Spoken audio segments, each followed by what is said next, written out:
At my son's marriage date fixing party, his fiance said she'd be embarrassed if I attended because I'm old-fashioned and her friends are modern. To impress her, my son locked me in a storage room. But when I returned, he learned the true meaning of a woman's dignity. Hello, my dear listeners. Before I begin my story, I would be very happy if you subscribe and hit the like button. Please write in the comments which city or country you are listening from. Now enjoy the story. After my son's wedding date was officially fixed, our home slowly began to change. It was not something dramatic at first, just small signs that something important was coming. My son walked around with a quiet smile on his face, and his phone never seemed to leave his hand. His fiancée was the same way, always busy, always planning, always talking about the future. One evening, they both sat down with me and told me they wanted to host a party at our house. They explained that it would be a gathering for their college friends. Since they had studied at the same college, they shared many friends, memories and experiences. This party, they said, would be a way to bring everyone together before the wedding and celebrate this new phase of their lives. I listened carefully. I did not rush to answer. Hosting a party at home is not a small thing, especially when many guests are involved. Still, I could see how excited they were. Their voices were full of energy, and their eyes shined as they talked about laughing with friends, sharing music, and enjoying the evening together. They told me the party would start at 4 p.m. in the evening. It sounded reasonable. People could arrive after their classes or work, and the celebration could continue into the night. My son said it would not be too formal, just a friendly gathering. His fiancée nodded, adding that everyone was already looking forward to it. As a mother, my first thought was my child's happiness. I had raised my son with care, watched him grow, and supported him through every stage of his life. This was an important moment for him. His wedding date being fixed meant he was stepping into a new chapter, one that would shape his future. I did not want to be the reason for any delay or disappointment. I agreed to let them host the party at our house. I told them that if this celebration mattered to them, then our home was open. I reminded them that guests should feel comfortable and respected, and they assured me everything would be handled properly. After that conversation, they seemed relieved. They thanked me briefly and went back to their phones, already messaging friends and sharing the news.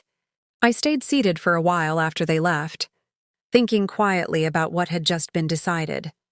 Our house had always been a place of family gatherings, but this felt different. This was not just a family event. This was connected to my son's life outside our home, his college life, his friendships, and the world he had built for himself. It was a world I did not fully understand, but I respected it. That night, I spoke to my husband about the party. I explained that our son and his fiancée wanted to invite their college friends over.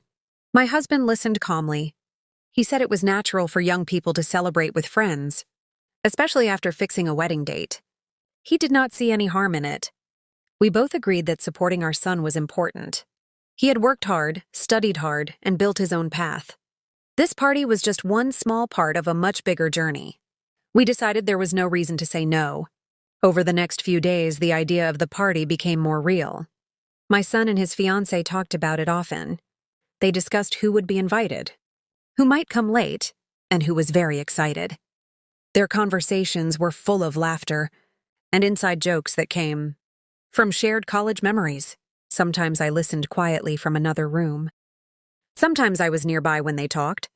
I noticed how confident they sounded, how sure they were about what they wanted. I also noticed that they never asked me what I thought beyond that first permission. But I told myself that this was not about me. In my heart, I felt a mix of pride and distance. Pride because my son was growing into his own person, making decisions and planning his future. Distance because I could feel that his world was slowly moving away from mine. Still, I believed this was a natural part of life. I reminded myself that being a mother does not mean controlling every moment. Sometimes it means stepping back and letting your child lead, even if you feel unsure. I trusted that things would go well. As the date of the party got closer, I began to mentally prepare myself.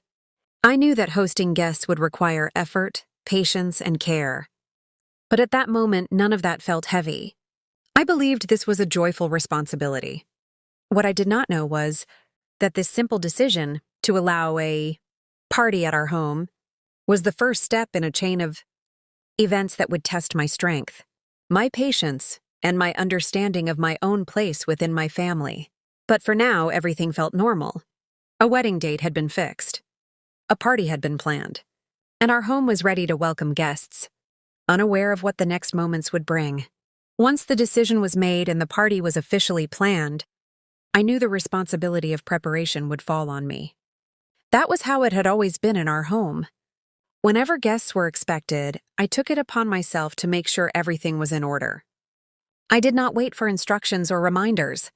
I simply started preparing. The party was set for 4 p.m., so I planned my day carefully around that time. I woke up early in the morning, knowing that a lot needed to be done before evening. I stood in the kitchen for a moment, thinking through every detail in my mind. Food, lights, music, space. Each part mattered if the gathering was going to feel comfortable and welcoming. I started with the food. In my experience, food sets the tone of any gathering. If people eat well, they feel relaxed and happy. I checked the kitchen shelves, counted the utensils, and planned what could be prepared ahead of time. Some dishes needed to be fresh, while others could be made earlier and reheated later. I moved carefully, making sure nothing was forgotten. As I cooked, I thought about the guests who would be coming. They were young, college friends, used to a different lifestyle than mine. Still, I wanted to prepare food that would suit everyone. I reminded myself that effort is always noticed, even if it is not always acknowledged. After finishing the kitchen work, I moved on to the rest of the house. I cleaned the living room first, wiping surfaces, arranging furniture, and creating more space.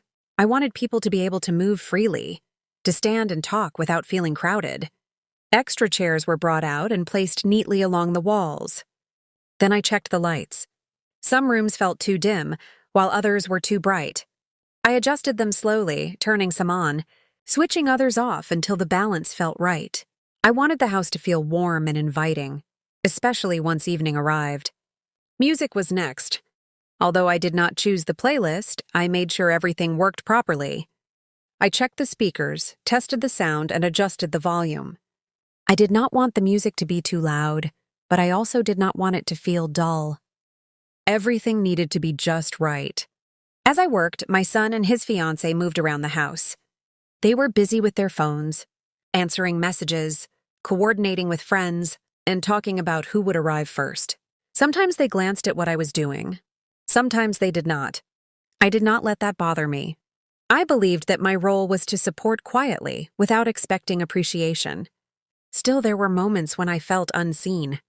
Decisions were being made quickly, and I was simply expected to adjust. I told myself that this was part of being a parent. I had chosen this path long ago, and I would walk it with patience. By early afternoon, the house began to look ready.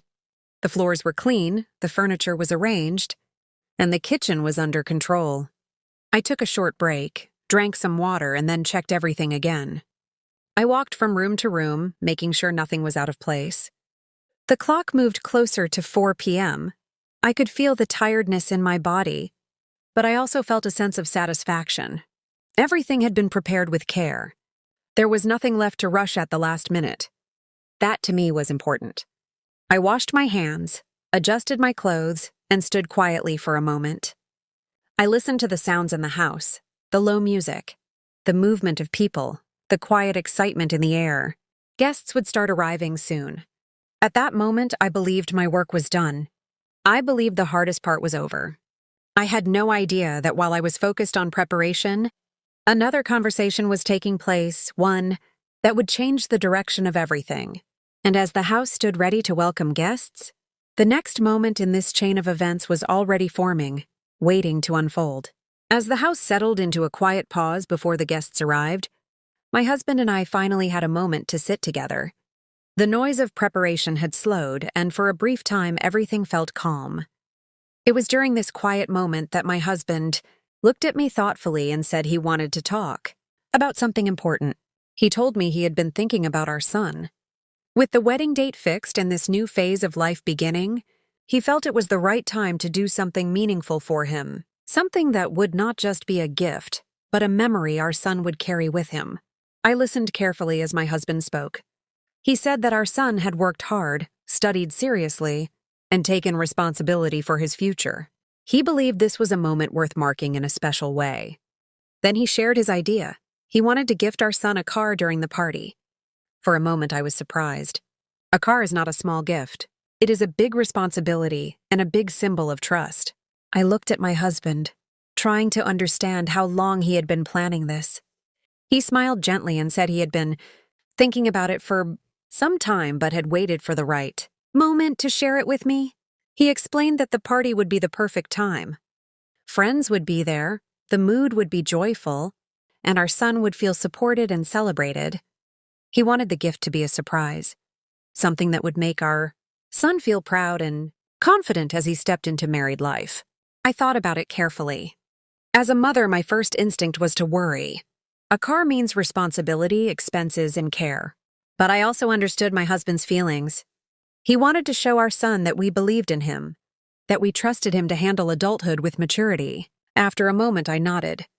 I agreed that it was a thoughtful idea. I told my husband that if he believed this gift would encourage our son and support his future, then I was with him. We decided together that the gift would be presented during the party, when everyone was gathered and celebrating. My husband also mentioned that he would not be home when the party started. He had work commitments and said he would join us later in the evening. He told me he would arrive around 7 p.m., once all the preparations were done and the guests had settled in. At that time, he would reveal the gift. I agreed to this plan. It seemed simple and well thought out. I trusted my husband's judgment, just as I had done throughout our marriage. We both believed this would be a happy moment for our son, something that would bring the family closer. As we discussed the details, my husband reminded me to keep the gift a secret. He wanted the surprise to be genuine. I promised him I would not say a word. Even to our son, I kept my expression neutral, acting as if nothing special was planned. Inside, I felt a quiet happiness.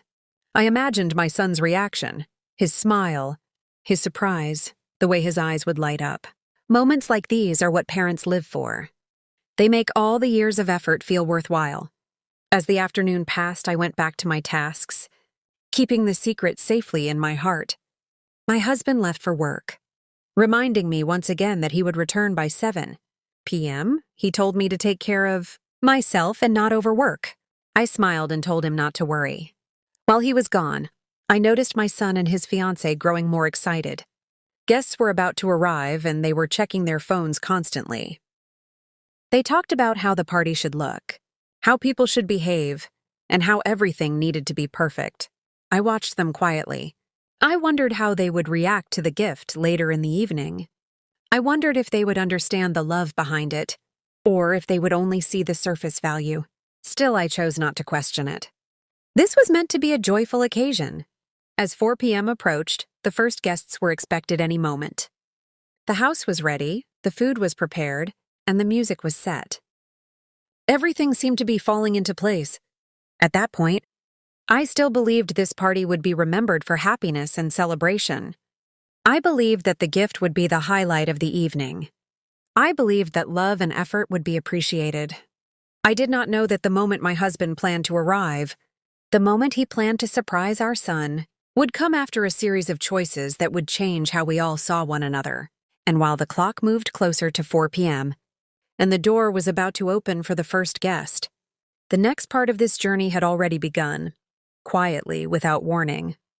As the first guests were about to arrive and the house stood ready, I stayed mostly in the background. I believed my work was done for the moment.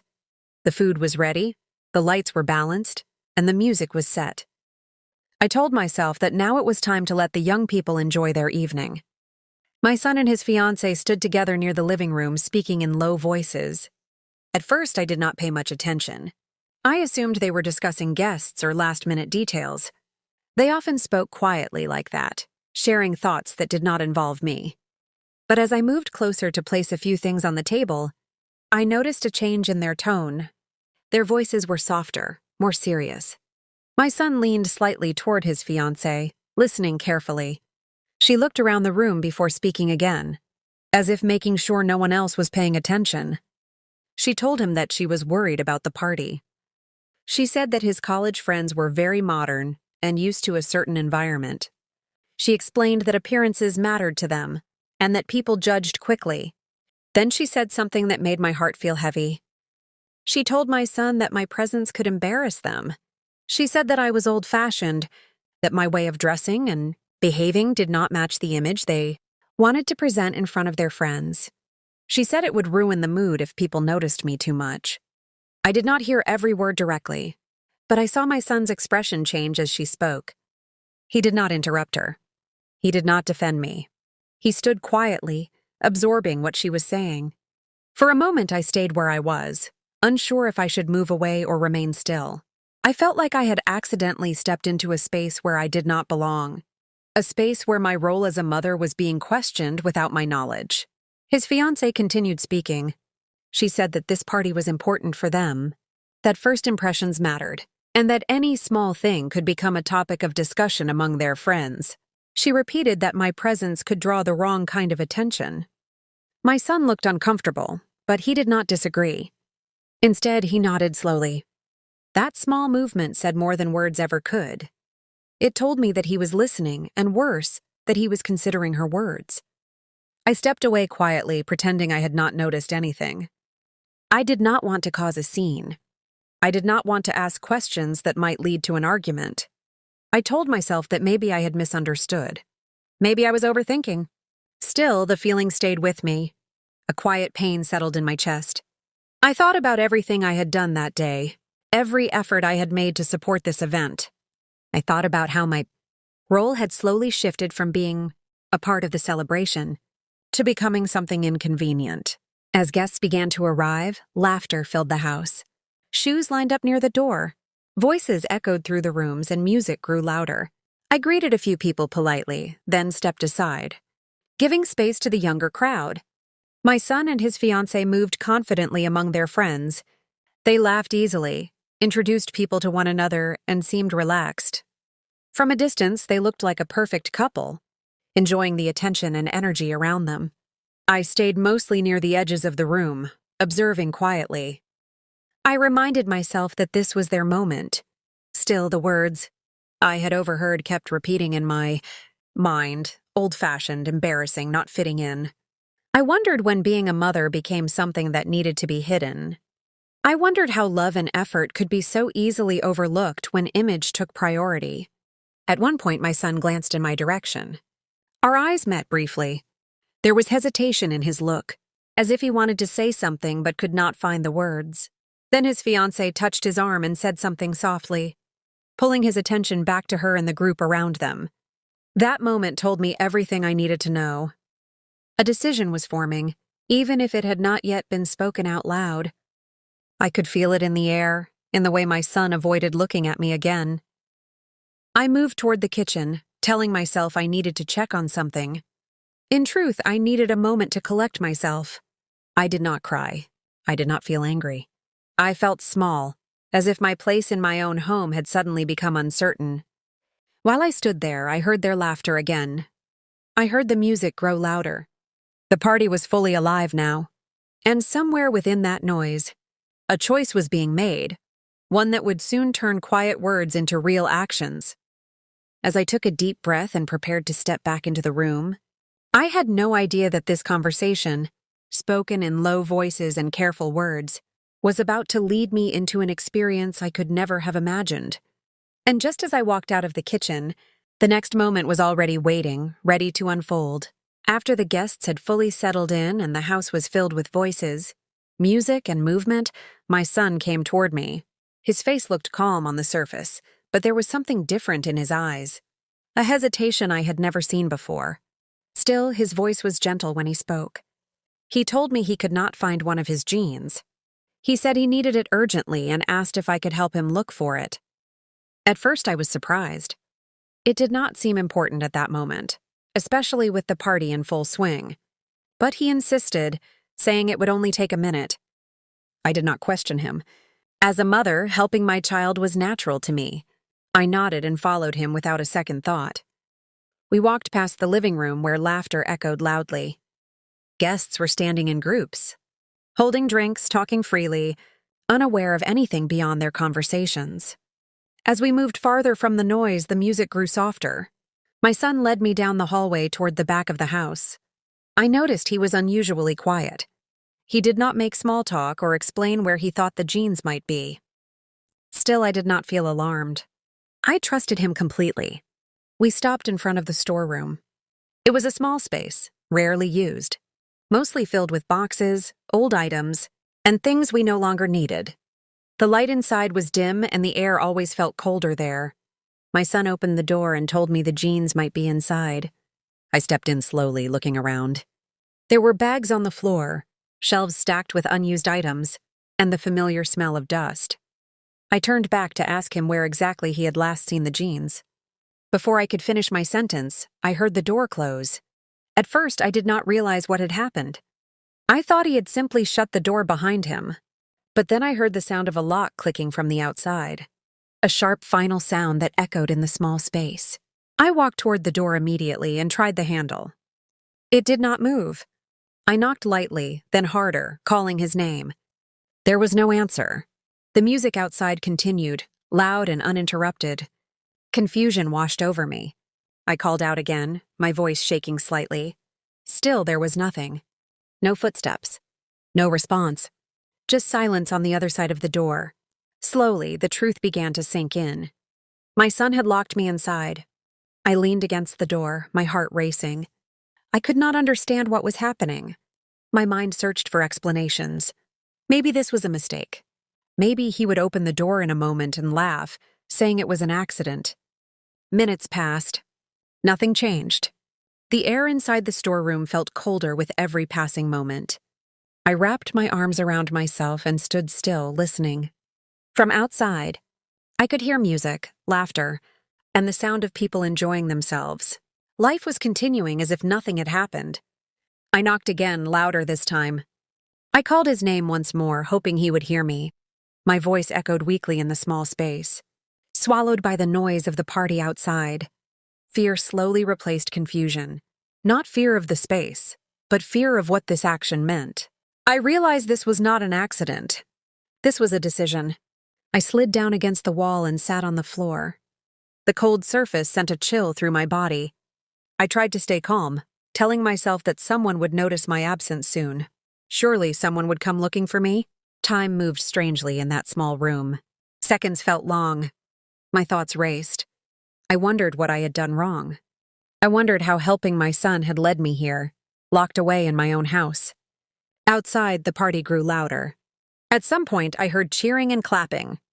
The sound hurt more than the cold. It reminded me that I was being forgotten, pushed aside so others could enjoy themselves without me. I stood up again and tried the door once more, using all my strength. It did not open. The lock held firm. My legs began to ache from standing and sitting on the cold floor. My hands felt numb. I had not eaten since earlier in the day, and my throat felt dry. Still, I held on to hope. I told myself that this could not last long. Someone would realize I was missing. As more time passed, hope slowly faded into disbelief. The realization settled deep inside me that this had been planned. That my son had chosen to do this, knowing exactly what he was doing. I closed my eyes for a moment, leaning my head against the wall. I listened to the distant music and voices, trying to steady my breathing. I did not cry. I felt too shocked for tears. In that moment, locked away in the cold and darkness, I understood something painful. I was not just physically locked in a room. I had been shut out emotionally, pushed aside so others would not feel embarrassed. And while I sat there alone and unseen, the party continued, unaware or unwilling to notice that a line had just been crossed. As the hours stretched on and the noise outside refused to fade, the next part of this experience was already taking shape, quietly and without mercy. As the door remained locked and the noise of the party continued outside, time inside the storeroom began to lose its meaning. At first, I tried to stay standing, believing that someone would open the door soon. I told myself it would only be a few minutes. Surely my son would come back and say it was all a mistake. But minutes turned into longer stretches of silence. The storeroom was colder than I remembered. Without windows, it felt closed in, heavy and still. The air did not move. I could smell dust and old things that had not been touched in a long time. The light was weak, barely enough to see clearly. Shadows filled the corners of the room. I knocked on the door again, calling out softly at first, then louder. My voice sounded strange in that space, as if it did not belong to me anymore. No one answered.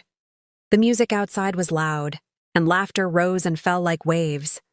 It felt unreal, as if I were listening to another world through a wall.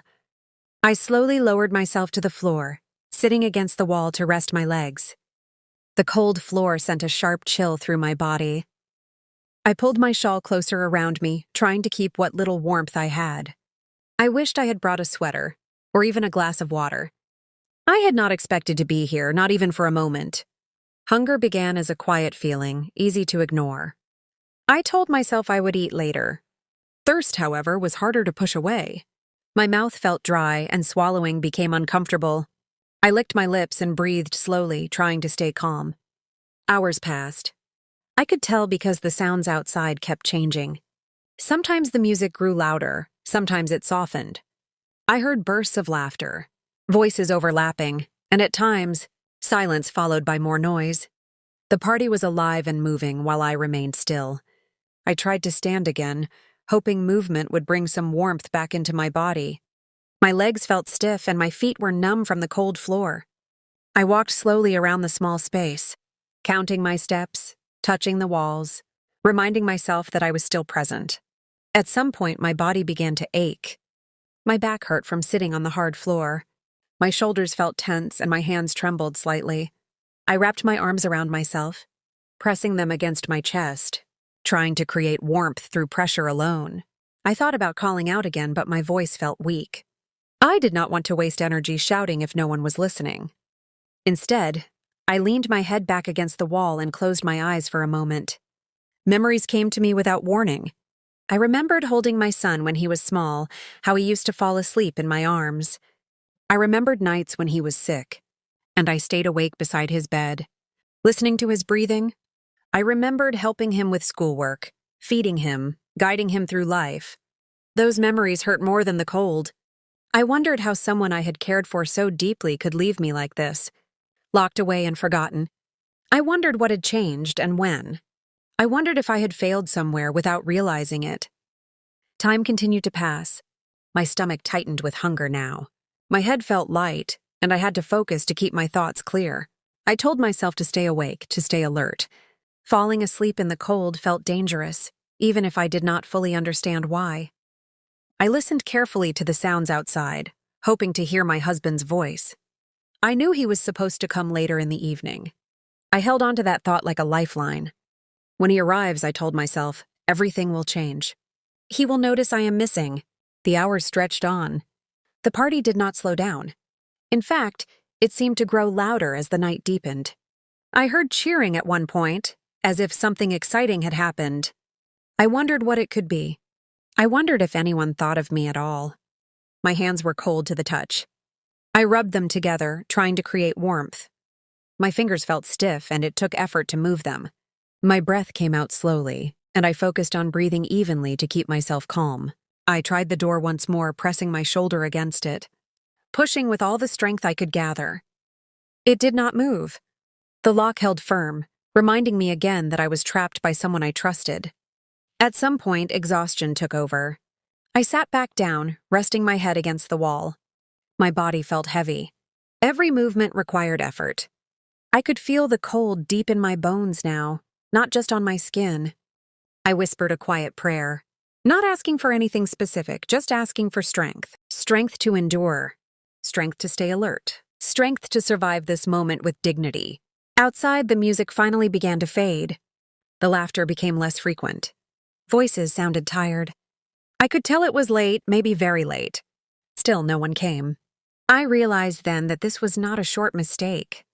This was something that had lasted for hours. I had been left there through the entire celebration. The thought settled heavily inside me. I was not just locked in a room. I had been erased from the night, removed so that others could enjoy themselves without discomfort. As the sounds outside slowly quieted, I remained on the cold floor, hungry, thirsty, and exhausted. My body felt weak, but my mind stayed awake, holding on to one hope: that morning would come, and with it someone would finally open that door.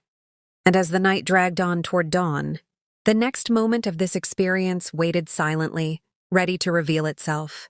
As the night moved deeper and the sounds of the party slowly changed, I became more aware of time passing outside the storeroom.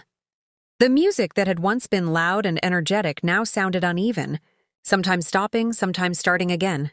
Voices were fewer, slower, heavier. I knew it had become late.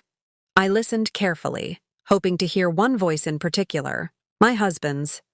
He had told me he would return around 7 p.m. I did not know what time it was now, but it felt much later than that.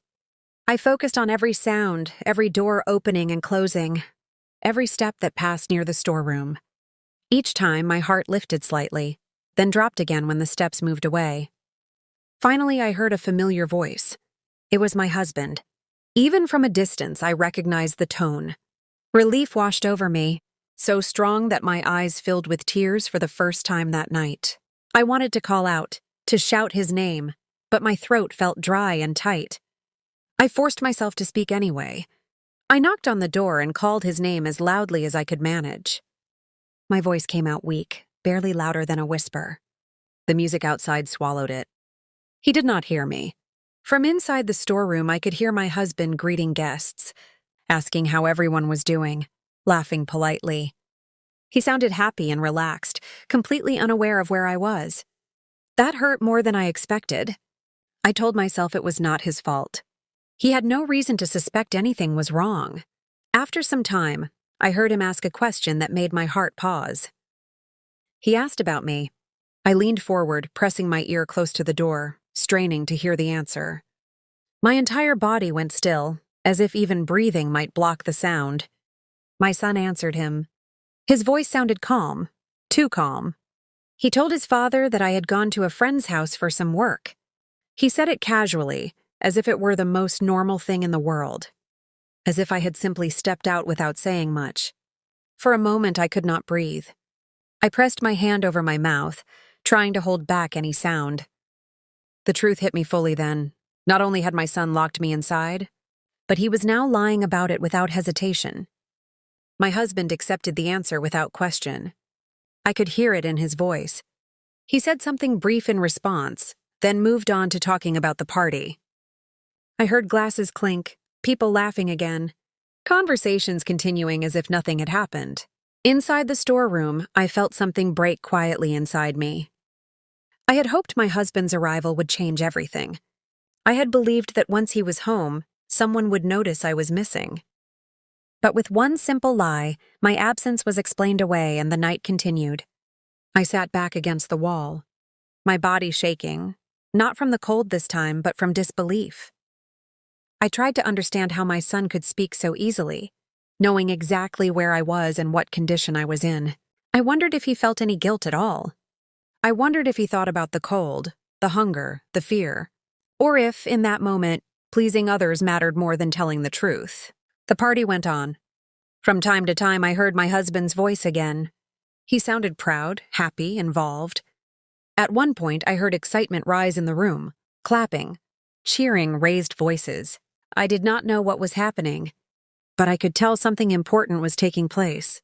I leaned my head against the wall, feeling weaker with every passing hour. My mouth was painfully dry now. My stomach cramped with hunger. My hands felt stiff and numb. Still, my mind stayed sharp, painfully aware of everything. I thought about how trust works, how easily it can be used against someone, how a simple lie, spoken at the right moment, can hide even the most serious truth. I tried the door again, quietly this time, tapping instead of knocking. I did not want to draw attention from guests. I just wanted my husband to hear me. But the door remained closed, and no one came. At some point, I heard my husband mention a gift. His voice sounded excited. People reacted loudly. I did not know what the gift was, but I sensed it was something big. The cheering lasted longer this time. That was when I realized the party was not slowing down. It was reaching its peak, and I was still locked away, unseen and unheard. I closed my eyes and took slow breaths, trying to steady myself. I told myself to hold on. Morning would come. Truth has a way of finding its path, even when lies try to block it. The hours continued to pass. The night stretched on, heavy and unforgiving. Outside, laughter slowly faded into tired voices. One by one, guests began to leave. Doors opened and closed. Shoes were picked up. Goodbyes were said. Still, no one came for me. By the time the house grew quiet again, my body felt drained. My thoughts felt slow. But one thing remained clear in my mind. This night would not end quietly. The truth had been buried under a lie, but it had not disappeared. As silence settled over the house and darkness pressed in around me, I knew the next moment would come with the morning. And with it, the truth would finally begin to surface. After my husband accepted my son's explanation and the lie settled quietly into the room, the party moved forward without interruption. From inside the storeroom, I could hear the energy shift again. What had slowed for a moment picked up with new excitement, as if the night had found a second breath. Music grew louder. Someone turned up the volume, and the bass traveled through the walls and into the floor beneath me. I felt it faintly through the cold concrete, a dull vibration that reminded me the celebration was still alive and strong. Laughter returned in waves, overlapping voices rising and falling together. I sat still, listening, my back pressed against the wall. My body was tired, but my mind refused to rest. Every sound outside felt sharper now, more painful. Each laugh reminded me that I was not just forgotten, I was being replaced in that moment by noise and distraction. At some point, I heard my husband's voice again, louder than before. He sounded proud, almost excited.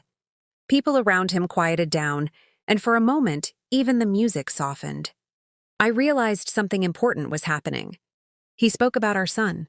He talked about how proud he was, how far he had come, how this wedding marked a new beginning. His words were warm and full of hope. Guests responded with applause and cheerful sounds of agreement. I could hear glasses clinking together as if a toast was being made. Then came the moment I had not expected to hear from where I was sitting. My husband announced the gift. There was a pause, followed by sudden excitement. People gasped, voices rose in surprise, and someone shouted happily. Even without seeing it, I knew the gift had to be the car. I recognized the energy instantly. It was the kind of reaction only a big surprise could bring. Applause filled the room, loud and long. I heard my son's voice rise above the others, full of excitement and disbelief. He sounded happy, truly happy. His fiance's voice followed, bright and pleased. She laughed loudly, clearly enjoying the attention and the moment. I closed my eyes. While they celebrated, I sat in the cold, hungry and thirsty, my body aching from hours on the floor. The contrast was hard to accept. The gift meant to mark a joyful moment for our family was being given while I was locked away, unseen. Outside, the celebration continued. People talked excitedly about the gift. I heard comments, compliments, and laughter. Someone mentioned how lucky my son was. Someone else praised my husband for being generous. I wondered what they would say if they knew the full truth. If they knew where I was, just a few steps away, hidden behind a locked door. Time moved on. The excitement from the gift slowly settled into steady celebration. Music played again, louder this time. Guests danced. Some sang along. The party had reached its peak, and it felt like it would never end. Inside the storeroom, my body struggled to keep up. My head felt light, and my mouth was painfully dry. I tried to swallow, but it was difficult. Hunger had turned into a deep ache, no longer just an empty feeling, but something sharper, more demanding. I shifted my position carefully, trying to ease the pain in my legs and back. My joints felt stiff and my fingers were cold and slow to move. I wrapped my arms around myself again, pressing my hands under my arms to trap warmth. It helped only a little. At times, exhaustion threatened to pull me into sleep. Each time I forced my eyes open. I was afraid of losing awareness, afraid that if I slept too deeply, I might not hear someone coming. I needed to stay alert, even though my body begged for rest.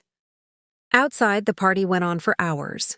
I could tell time had passed because the energy changed again. Laughter became slower, voices grew heavier, and conversations repeated themselves. Some guests sounded tired. Others laughed too loudly, as if trying to hold on to the night. Still, no one came to check on me. I thought about my husband again. I wondered if he ever questioned my absence after that first answer. I wondered if the joy of the night pushed any doubt away. I knew he trusted our son. That trust now felt like a wall, standing between the truth and the moment it needed to be spoken. As the hours stretched on, the cold felt deeper. It was no longer just uncomfortable, it felt sharp. My teeth began to chatter lightly, and I pressed my lips together to stop the sound. I did not want to waste energy. I whispered my son's name once, softly, not expecting an answer. It was more a release than a call. The sound disappeared into the room, unheard. Sometime later, I heard doors opening and closing. Guests began to leave. Goodbyes were said. Some voices thanked the hosts, others joked about the long night. Shoes were picked up, coats were put on, and laughter slowly faded. The music finally stopped. The house grew quieter, but the silence did not bring relief. It only made my situation clearer. The party had lasted all night, and I had been locked away through every moment of it. By the time the last guest left, it felt like early morning. My body was exhausted beyond words. My limbs felt heavy, and even sitting upright required effort. I leaned my head back against the wall, breathing slowly, trying to stay conscious. Outside, I heard movement, cleaning, soft talking, tired footsteps. My son and his fiance moved around the house, likely gathering things, laughing quietly, reliving moments from the night. I wondered if the thought of me crossed their minds at all. The car had been gifted. The celebration had been a success. And I remained where I was, unseen, waiting. As the house finally settled into stillness and the night gave way to early morning, I knew the next moment would be different. The noise had ended. The distractions were gone. With daylight approaching, there would be fewer places for the truth to hide. And as I sat there, weak but awake, I waited for morning, because morning, I believed, would finally bring answers. Morning arrived slowly, without any celebration. The house that had been full of noise and light only hours earlier now felt heavy and quiet. From inside the storeroom, I could sense the change even before I heard it. The silence was different from the quiet of night. It was clearer, sharper, and harder to ignore. I had not slept. My body had rested only in short, shallow moments when exhaustion pulled me down and pain pushed me awake again. The cold had settled deep inside me, and every movement felt slow and difficult. My mouth was dry and my head felt light. Still, I stayed alert, listening. Footsteps moved through the house. Doors opened and closed softly. I heard water running in the kitchen, then stopping. Morning sounds. Normal sounds. Sounds that told me people were awake now. I gathered what little strength I had left and knocked on the door again. The sound was weak, more like a tap than a knock. I called out softly, hoping the quiet of the hour. Morning would carry my voice, farther than the noise of the night had. At first, there was no response. Then I heard my husband's voice again. This time, it sounded different, calmer but also slightly concerned. He asked a simple question that made my heart lift. He asked where I was. I pressed my ear against the door, holding my breath, waiting for the answer. Every part of me focused on that moment. My son replied. His voice sounded tired now, less confident than it had the night before. He said he did not know. He said maybe I had gone somewhere and not returned yet. That answer changed everything. There was a pause after his words. A longer pause than before. I could hear it in the silence that followed. My husband did not respond right away. When he spoke again, his tone had shifted. He asked more questions. He asked when I had left. He asked why I would go out so late and not return. He asked why no one had called me. I could hear footsteps moving again, faster this time. My husband was no longer standing still. He was walking through the house, checking rooms, calling my name out loud. For the first time since the door had closed behind me, I felt hope rise again. I knocked harder now, using the last of my strength. I called his name louder than before. My voice cracked, but it carried farther in the quiet house. He did not hear me yet. I listened as he moved from room to room. I could tell where he was by the sound of his steps and the way his voice echoed. He checked the bedroom, then the living room, then the kitchen. With every room he passed, my heart beat faster. I wanted to shout, to scream, but my throat burned and my voice felt thin. I knocked again, steady and repeated, hoping the sound would reach him. Then I heard him stop near the hallway. He called my name again, louder this time. I knocked on the door with both hands, pressing my shoulder against it as I did. The sound echoed in the small space, and I prayed it would travel beyond the walls. There was a pause. Footsteps moved closer. For a moment, everything went still. Then I heard his voice right outside the storeroom. He sounded confused. He asked why the door was locked. I leaned forward, pressing my forehead against the door, knocking weakly again. My hands trembled as I reached for the handle, even though I knew it would not open. The lock clicked. The door opened. Light rushed in, bright and sudden, making me squint. Cool air from the hallway washed over me. I tried to stand, but my legs felt weak, and I had to hold on to the door frame to steady myself. My husband stood there staring at me. His face changed instantly. Shock, confusion, fear. All of it crossed his expression in seconds. He asked what I was doing there. He asked who had locked me inside. I could not answer right away. My voice would not come. I focused on breathing, on standing upright. My body felt like it might give way at any moment. He stepped closer, supporting me as I leaned against him. I could feel his hand on my arm, steady and firm. He guided me out of the storeroom and into the hallway, away from the cold and darkness. As we moved, I felt the warmth of the house again, but it did not comfort me. The contrast made everything feel more real. He repeated his questions, his voice tight now. He wanted to understand what had happened. He wanted answers. I told him slowly at first. I told him how my son had brought me to the storeroom on an excuse.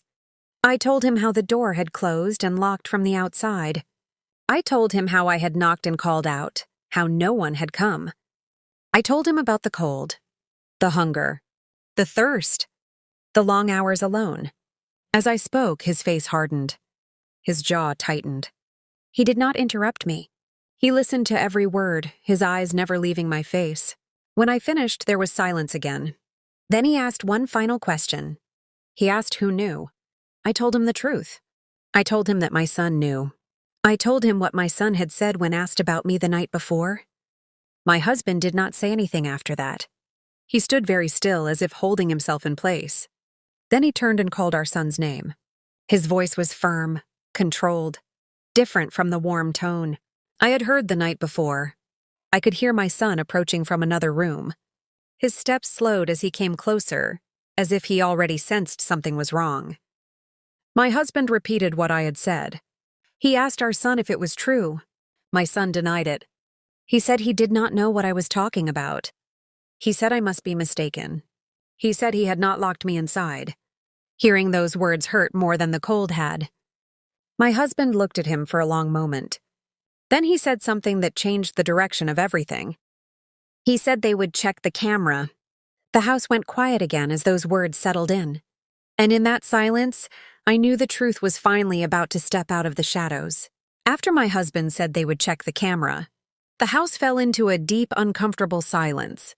It was not the calm kind of silence. It was heavy, filled with tension and unspoken fear. Everyone seemed to understand that once the footage was seen, nothing could be hidden anymore. My son stood still, his face tight, his eyes avoiding both me and his father. He crossed his arms, trying to look confident, but his body language told a different story. His shoulders were stiff and his jaw was clenched. He repeated that he did not know anything, that I must be confused, that maybe the door had locked on its own. My husband did not argue with him. He did not raise his voice. That made the moment even more serious. He simply turned and walked toward the room where the camera system was kept. His steps were steady and firm, the steps of someone who had already decided to face the truth, no matter how painful it might be. I followed slowly, leaning slightly on the wall for support. My body was still weak from the long night.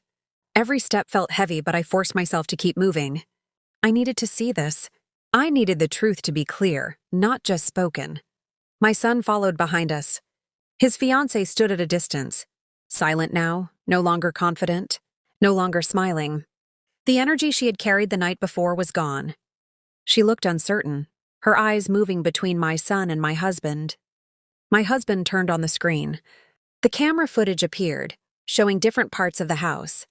He adjusted the time, scrolling back to the evening, just before the party had fully begun. The room felt smaller as we stood there watching. At first, the footage showed normal moments. Guests arriving, people laughing, music playing, my son moving confidently through the room, greeting friends. Everything looked exactly how a party should look. Then my husband fast-forwarded slightly. The screen changed to the hallway near the storeroom. My breath caught in my chest. We watched as my son appeared on the screen, walking beside me. I saw myself following him calmly, trusting him, unaware of what was about to happen. The image felt strange, like watching another person live through a moment I already knew too well. On the screen, my son opened the storeroom door. I stepped inside. I turned slightly as if asking him something. Then it happened. The footage clearly showed my son closing the door from the outside. A second later, it showed his hand reaching for the lock. The sound was not recorded, but the movement was clear. He locked the door. No one spoke. The footage continued. It showed my son standing there for a brief moment, looking at the door. Then he turned and walked away, back toward the party. My husband froze. He stared at the screen, his face slowly changing as the reality sank in. Shock gave way to anger, and anger settled into something deeper and heavier: disappointment. My son took a step back. His face lost color. He opened his mouth as if to speak, but no words came out. My husband did not look at him yet. He kept his eyes on the screen, rewinding the footage and watching it again. As if hoping it might somehow change. As if hoping he had seen it wrong. But the truth did not change. He turned to look at my son. For a long moment, no one said anything. The silence was louder than shouting. My husband's eyes were fixed on my son, not with rage, but with a deep hurt that was impossible to ignore. Finally, my husband spoke. He asked one simple question. Why? My son swallowed hard. He tried to speak, then stopped. He glanced toward his fiance, as if searching for help, for words, for support. She looked away. He said he did not mean for it to go so far. He said it was just for a little while. He said he did not think it would become a big issue. His voice was low, unsure, nothing like the confident tone he had used the night before. I listened quietly. I did not interrupt. I did not argue. The footage had already said everything that needed to be said. My husband asked him if he understood what he had done. He asked if he realized the condition I had been left in. He asked if he had thought about the cold, the hunger, the long hours. My son did not answer. The room felt unbearably still. Even the screen seemed frozen, paused on the image of the storeroom door closing. My husband turned off the screen. He took a deep breath, steadying himself. When he spoke again, his voice was firm, controlled, and final. He said trust had been broken. He said respect had been crossed. He said actions have consequences. My son looked up then, panic in his eyes. He tried to explain again, tried to say it was a mistake, that he did not think it through. But his words felt empty in the air, weighed down by what we had just seen. My husband did not argue. He did not shout. He did not insult. He simply said the truth had been seen, and once the truth is seen clearly, it cannot be undone. I stood there quietly, feeling a strange mix of pain and relief. Pain for what had happened. Relief that I no longer had to prove anything. I had not imagined it. I had not exaggerated it. The truth was now visible to everyone in that room. The camera had spoken, and with that, the direction of everything shifted. What came next would not be easy. It would not be gentle, but it would be honest. As my husband turned away from the screen and faced our son fully, I knew the next decision would change our family forever. After the camera was turned off and the truth stood clearly in front of us, my husband remained silent for a long moment. He did not rush to speak. He did not react with sudden anger. Instead, he stood there, breathing slowly, as if he needed time to steady himself before making a decision that could not be taken back. My son stood across from him, unsure, frightened, and exposed. The confidence he had shown the night before was gone. His shoulders were slumped now, his eyes lowered. He tried to speak again, repeating that he did not think it would become so serious, that he had not planned for it to last all night. His words sounded small compared to the weight of what had happened. My husband raised his hand gently, signaling him to stop talking. He said that excuses would not change the facts. He said that what mattered was not intention alone, but action. And the action had been clear. I had been locked away, ignored, and left without care for hours in my own home. He turned toward me then. His expression softened when his eyes met mine. He asked me quietly if I was all right. I nodded slowly. My body still felt weak, but in that moment, my strength came from knowing I was finally seen. Then my husband turned back to our son. His voice was firm, steady, and controlled. He said that respect for a woman and respect for a mother are not optional. He said they are not things to be adjusted for convenience or image. He said that once respect is broken, it must be addressed seriously. He told our son that there would be consequences. The first thing he did was address the car. He said that the car had been given in celebration, in trust, and in love. But that trust had been broken the same night the gift was given. He said a gift meant to support a new beginning could not remain with someone who had shown such disregard for basic respect. He told our son that the car was being taken back. My son looked up sharply at that. He tried to protest, saying it had already been announced, that people knew about it, that it would look bad. My husband did not react to that argument at all. He said image had already been chosen over values once, and he would not allow it to happen again. The car keys were taken back without drama, without shouting. The decision was clear and final. Then my husband spoke about something even more serious.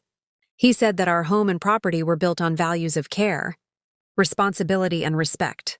He said that someone who could lock his own mother in a cold room and lie about it could not be trusted with those values. He told our son that he was being removed from his property. The words were heavy. They hung in the air, difficult to process. My son stood frozen, as if he could not fully understand what he was hearing. His fiance looked shocked, her earlier confidence completely gone. My husband explained calmly that this was not done out of anger, but out of responsibility. He said that protecting the meaning of respect was more important than protecting comfort. Then came the hardest part. My husband told our son that he needed to leave the house. He said it clearly without raising his voice. He said this was not a punishment meant to destroy him, but a lesson meant to wake him up. He said that distance was necessary for understanding. My son's face changed completely then. Fear replaced disbelief. He begged his father to reconsider. He said he would apologize. He said he would fix everything. He said it would never happen again. My husband listened, but his decision did not change. He said apologies matter only when understanding comes first. He said that staying in the same house without reflection would only allow the behavior to be ignored, not corrected. I stood there quietly, watching it all unfold. Every part of me hurt. No mother wants to see her child leave like this. No mother wants to witness such a moment. But I also knew that pretending nothing had happened would hurt even more in the long run. My husband told our son to take only what he needed and leave for now. He said they would speak again when emotions had settled and reflection had taken place. My son looked at me then. For the first time, his eyes filled with tears. He opened his mouth as if to speak, then closed it again. There were no words left that could change the moment. He turned and walked away slowly, gathering his things in silence. The house felt heavy as the door closed behind him. I sat down after that. My legs could no longer support me. The strength that had carried me through the night finally faded. My husband sat beside me, holding my hand firmly, grounding me in that moment. He told me again that he was sorry. Sorry he had not known sooner. Sorry he had trusted too easily. I told him quietly that what mattered was what he did once he knew the truth. The house was quiet now. No music, no guests, no celebration, just the echo of decisions that would change our family forever. And yet, in that quiet, there was something else too. There was clarity. My husband had chosen values over comfort. He had chosen respect over image. And he had made it clear that understanding the importance of a woman and a mother was not optional in this family. As the morning light filled the rooms, I knew that this was not the end of the journey. It was only a turning point. What came next would take time. It would take reflection. And it would take understanding. After my son left the house that morning, the days that followed felt unusually quiet. The house returned to its normal rhythm, but something inside it had changed. The rooms were the same, the furniture was in the same place, yet the atmosphere felt heavier, as if the walls themselves remembered what had happened. I focused on healing, both physically and emotionally. My body slowly recovered from the cold and exhaustion of that night. Rest helped, warm food helped, and my husband's care helped. But emotional healing took longer. Some moments were calm, while others brought sudden waves of sadness I did not expect. My husband stayed close during that time. He checked on me often, asking how I felt, listening when I spoke, and staying silent when I needed quiet instead. We did not talk much about our son at first. It felt too soon. The pain was still fresh, and neither of us wanted to reopen it before we were ready. Weeks passed. Life continued as it always does. Mornings came and went. The house filled with small, ordinary sounds again, teacups on the table, soft conversations, the sound of the television in the background. On the surface, things looked normal. Inside me, however, something had shifted permanently. I thought a lot during that time. I thought about motherhood, about love, and about limits. I realized that loving someone does not mean allowing them to hurt you without consequence. I realized that respect must exist alongside forgiveness, or forgiveness loses its meaning. About 1 month later, my husband told me our son had called him. He said our son sounded different, quieter, more thoughtful. He said he wanted to talk. Not to argue, not to explain, just to talk. My husband asked me how I felt about meeting him. I did not answer right away. I needed time to check in with myself. I asked myself if I was ready. I asked myself if I could listen without breaking down. I asked myself what I needed in order to feel safe in that conversation. Finally, I said yes, but with conditions. I told my husband that I was willing to listen, but I would not accept excuses. I would not accept blame being shifted. And I would not agree to pretend nothing had happened. My husband respected that. A few days later, our son came to the house. He stood at the door for a moment before coming in. He looked different. Thinner, quieter, less sure of himself. The confidence he once carried so easily was gone. When he saw me, he stopped. For a moment, neither of us spoke. Then he lowered his head and apologized. Not quickly. Not casually. Slowly. He said he had thought about that night every day. He said being forced to leave the house had shaken him. He said losing the car, the property, and the comfort he had taken for granted made him reflect on what truly mattered. He admitted that he had chosen image over values. He admitted that he had listened to the wrong voice instead of his conscience. He admitted that locking me away was something he would carry with him for the rest of his life. He said he was ashamed. As he spoke, I listened carefully. I watched his face. I listened not just to his words, but to the way he said them. There was no anger in his voice, no defense, just regret. When he finished, the room was quiet. I took a deep breath before speaking. I told him that what he did had hurt me deeply, not just physically, but emotionally. I told him that being treated as an inconvenience in my own home was something I would never forget. I told him that trust, once broken, takes time to rebuild. Then I told him something else. I told him I forgave him, but I also told him that forgiveness does not mean returning to how things were before. I explained my boundaries clearly. I told him that respect was not optional, that my presence would never again be treated as something to hide or manage, that any future relationship would depend on honesty, accountability, and consistent behavior, not promises. I told him that forgiveness was a step forward, not a reset button. He listened. He nodded. He did not interrupt. He agreed to my boundaries. He said he understood that trust would need to be earned again over time, not demanded. My husband watched the conversation quietly.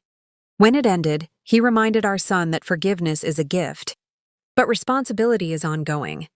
He told him that rebuilding character takes longer than rebuilding comfort. Our son accepted that. When he left that day, it felt different from the morning he had been asked to leave. There was no anger this time, no confusion, just understanding. After that, things moved slowly. Messages were short at first. Visits were limited, respectful, careful. I noticed the effort. I noticed the change. I did not rush anything. I protected my peace. Over time, I felt stronger, not because everything was fixed, but because I had learned something important about myself. I had learned that I could love deeply without disappearing, that I could forgive without losing my voice, that I could be a mother and still draw clear lines. The house felt lighter again, not because the past was erased, but because it had been faced honestly. And while the future remained uncertain, one thing was clear to me now. Respect is not something to be requested. It is something to be required.